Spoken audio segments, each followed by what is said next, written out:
간청이라고 번역했는데, 이 간청이라고 번역된 아나이데이안이라는 이 단어는 그런 기도의 방법, 어떻게 기도하면 더 기도가 잘 응답되느냐 하는 그런 방법을 가르치는 것이 아니라고 하는 것입니다.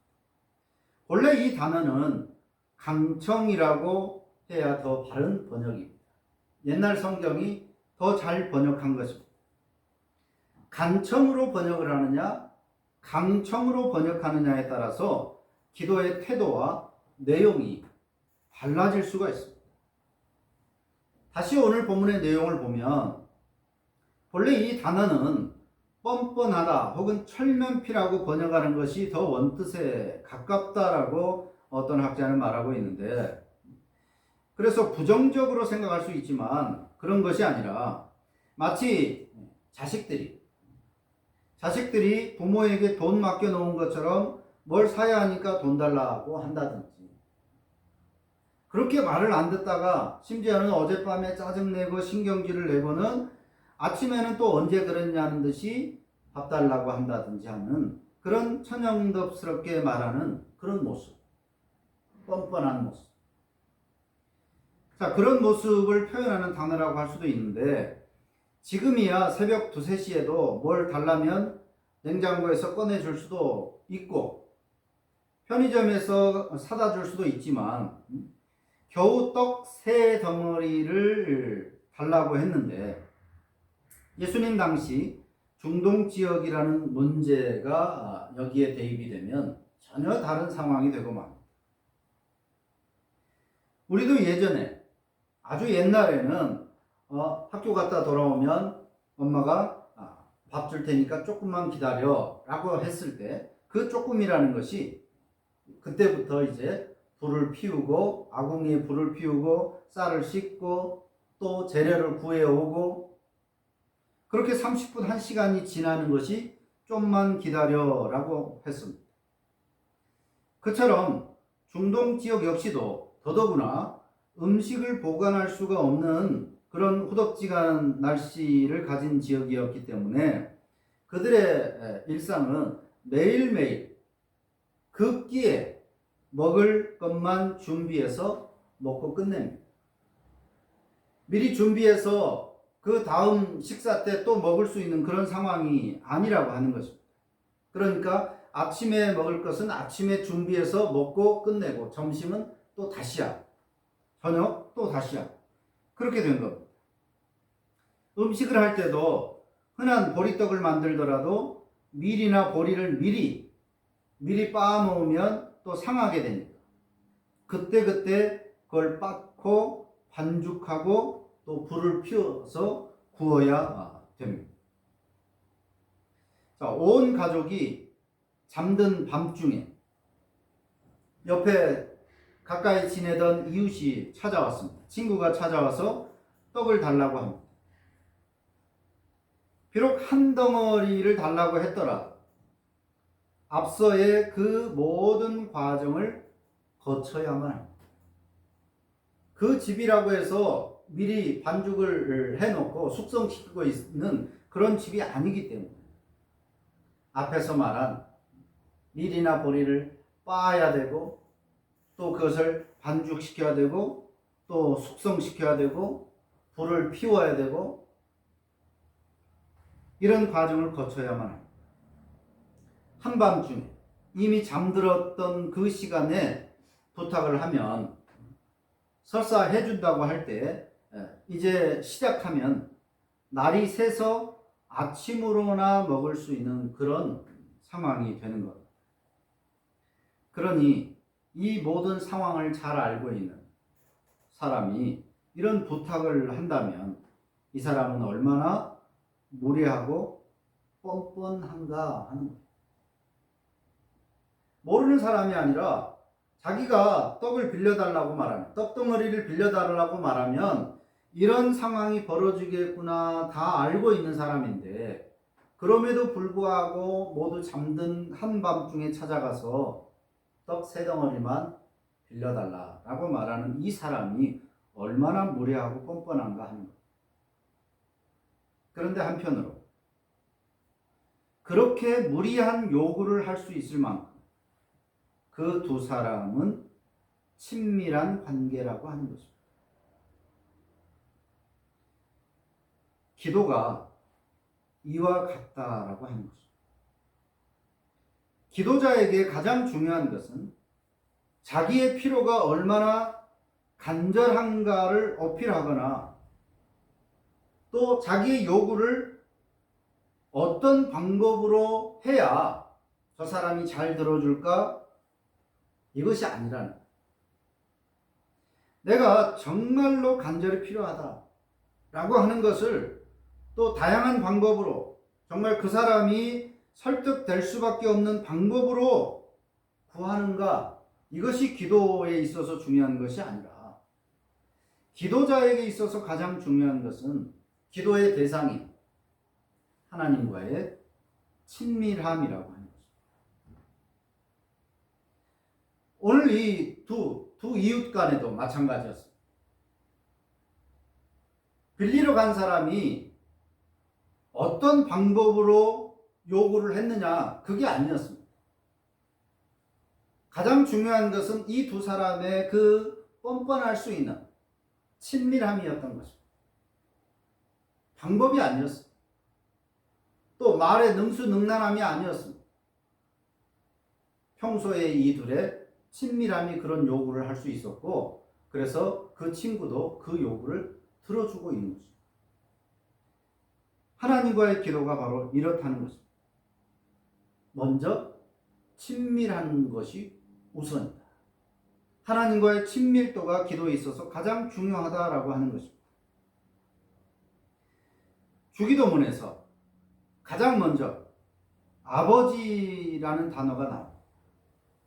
우리 주기도문에서는 하늘에 계신 우리 아버지여, 하늘에서라는 말이 먼저 나오지만 영어 성경도 그렇고 헬라어 원문도 마찬가지로 주기도문에서 가장 첫 번째 나오는 단어가 바로 아버지여라는 단어입니다. 아버지여. 이렇게 주기도문이 시작합니다.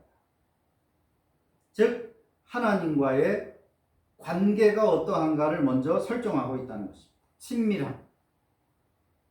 하나님과 아버지라고 부를 수 있는 그런 관계라고 하는 것입니다. 이것이 가장 중요하다는 것입니다. 초대교회 때는 지금이야 교회에 오면 무조건 가장 먼저 주기도문부터 외우라고 말하지만 초대교회 때는 세례를 받아야지만이 주기도문을 할 수 있었습니다. 세례받지 못한 사람, 아직 하나님과의 관계가 맺어지지 않은 사람은 하나님을 아버지라고 부를 수가 없었기 때문입니다.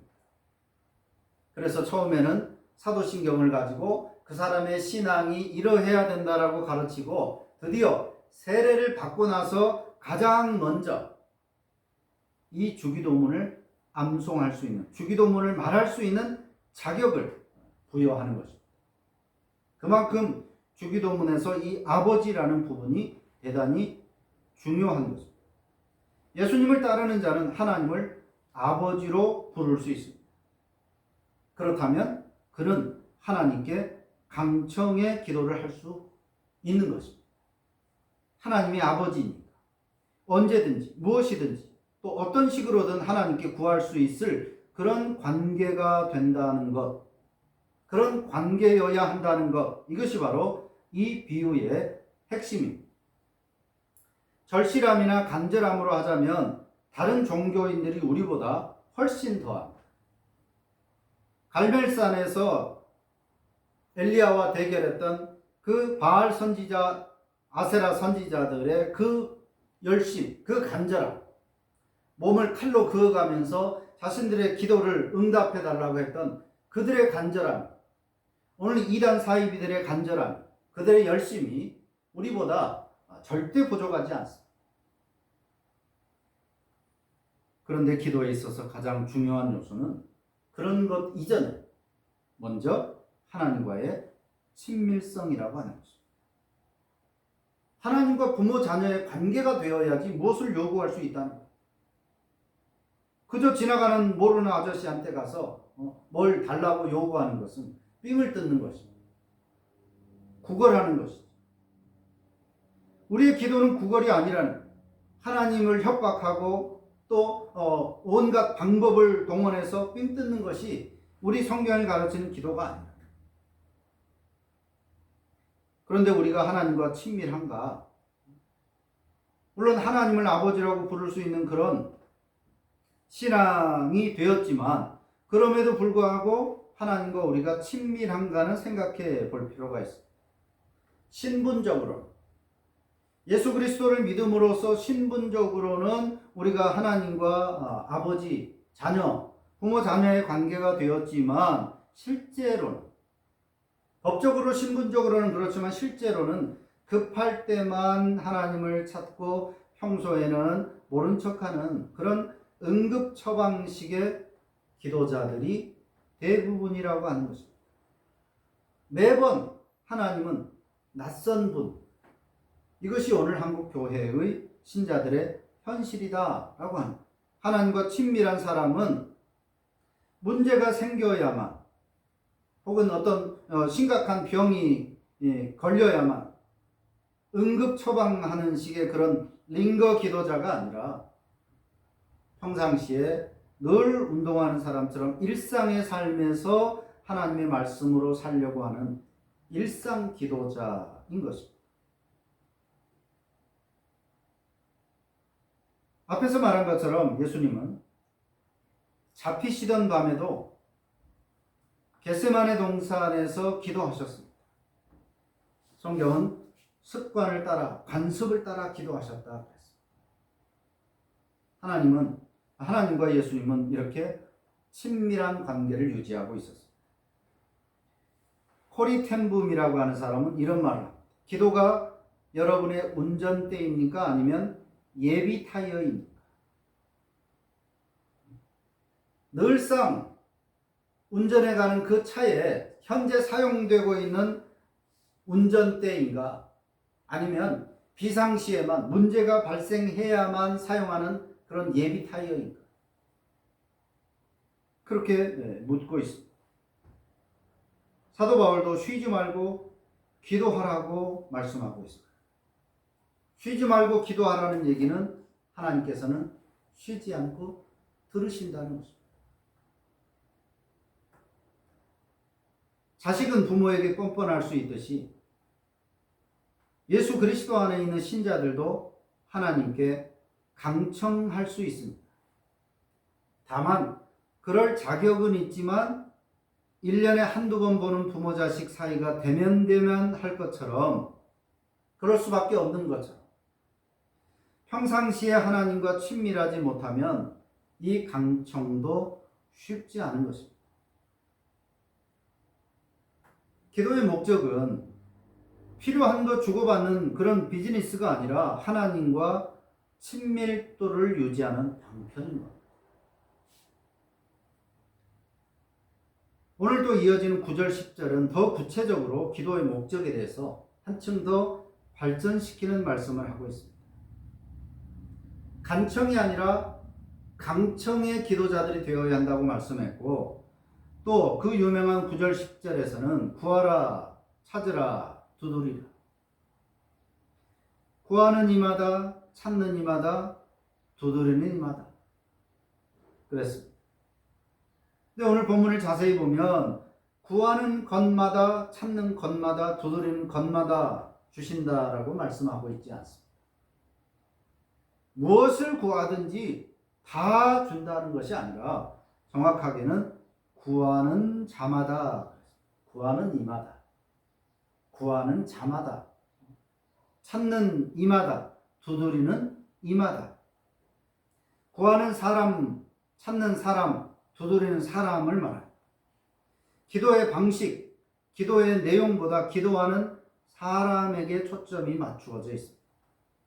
그래서 주님께서 이 말씀을 하신 의도는 무엇이든지 구하라는 데 초점이 있는 것이 아니라 구하는 사람이 되어라는 것입니다. 즉 하나님과 늘 친밀한 관계를 유지하는 것이 신자에게 기도를 주신 이유라고 하는 것입니다. 왜 기도를 해야 되느냐? 기도하면 필요한 것 주시니까. 그것이 아니라 이 오늘 본문에서 주님께서 말씀하시는 것은 왜 기도하라고 우리에게 요구하시느냐? 왜 신자는 기도해야 되느냐?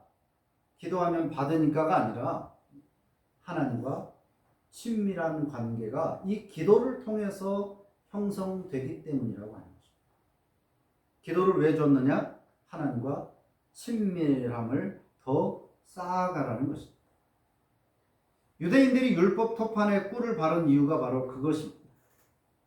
아이들에게 꿀을 주려는 것이 아니라 말씀과 친밀해지라는 그런 의미입니다. 기도하면 응답하신다는 것은 원하는 것을 가지려면 기도하라는 것이 아니라 기도라는 그 방식의 꿀을 통해서 하나님과 친근해지도록 위함인 것입니다. 그렇지 않으면 사람은 하나님을 찾지 않기 때문에. 사람은 본능적으로 하나님을 찾지 않습니다. 본능은 오히려 하나님과 멀어지도록 자꾸만 우리를 끌어갑니다. 그래서 이 기도라는 방편을 통해서 하나님과의 그 관계를 지속해야 한다는 것입니다. 그것이 기도입니다.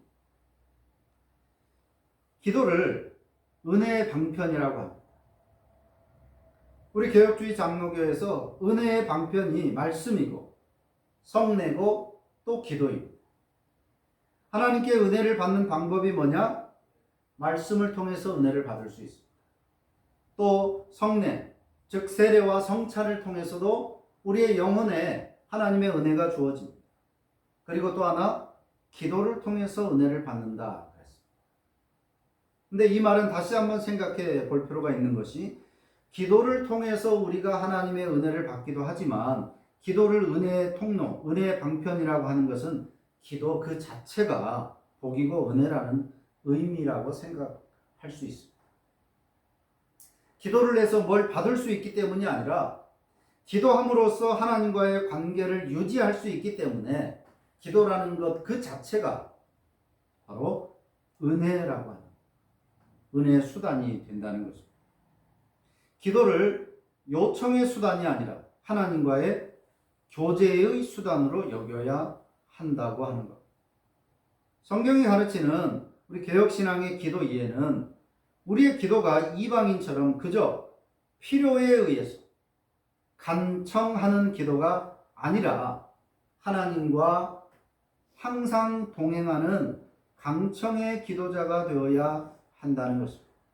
이런 관계를 유지하면 잘못 구해도 또는 구하지 않아도 하나님은 나를 주관하시고 내 필요를 채우십니다. 반드시 내가 이런 문장으로, 이런 문구로 하나님께 요구해야만 하나님이 내 요구를, 내 필요를 아시는 것이 아닙니다. 하나님은 내가 기도하지 않아도 안다고 하셨습니다. 구하지 않아도 필요한 것을 주신다고 하셨습니다. 그렇기 때문에 하나님과의 관계를 유지하는 것이 중요하다. 그것이 기도의 목적이라고 하는 것입니다. 또 기도의 내용에 있어서 정당성을 가져야 한다. 누가복음 18장에서 우리에게 가르치는 또 하나의 기도에 대한 비유가 나옵니다.